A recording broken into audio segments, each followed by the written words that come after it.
way too much of in schools, students fighting. And it's actually causing some parents to allow their children to skip school. And now one group says this violence could be tied to mental health issues. Channel 2's Michelle Newell is live at Cass High School in Bartow County. And Michelle, two parents that you spoke with pulled their children out for a day after seeing those videos.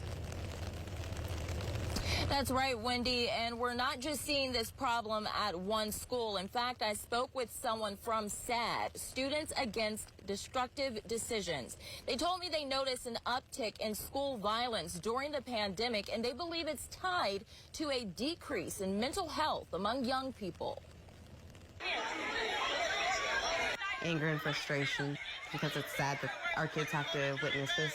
This mother is concerned about recent school violence. Several fights happened in and outside of Cass High School last week, and the videos were posted to social media. The young lady was getting stomped on into the desk on the ground, and my daughter's only 3 feet away from this when it's happening. A student also started a fire inside a restroom. You can see the black smoke. School officials say it wasn't connected to all the fights. The school sent us this statement that reads in part, there are videos circulating that highlight students who are willingly engaged in physical altercations and destruction of property. These images and this type of behavior do not accurately reflect our school or community and will not be tolerated. These fights are the latest of a string of school violence we've reported on this year. Last month, students were stabbed at a school in South Fulton County. This month, students were pepper sprayed after a large fight broke out in DeKalb County. In Douglas County, a student-run Instagram account, which has since been removed, showed kids fighting. 2020 is when we started to see this violence in schools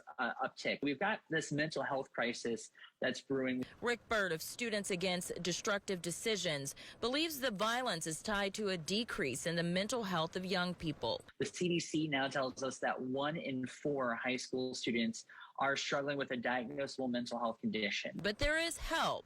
Students Against Destructive Decisions created this free mental health and wellness toolkit for students and parents that's available on its website. When you start to notice themes of changes in behavior, particularly over days and weeks, where they're more irritable, they're less social, they're more socially withdrawn, remove the stigma of what mental health is and have frank conversations about, what is that feeling of anxiousness? What do you call that? And Channel 2's Michelle Newell back out live with us. Michelle, to be fair, schools are taking measures to help when it comes to mental health. Yeah, they are. And the organization we just highlighted, they work with hundreds of schools in Georgia. And here at Cass High School, they're planning on launching a mental health campaign that will be out this fall, Wendy. All right, Michelle Newell reporting live for us from Bartow County. Thank you for that.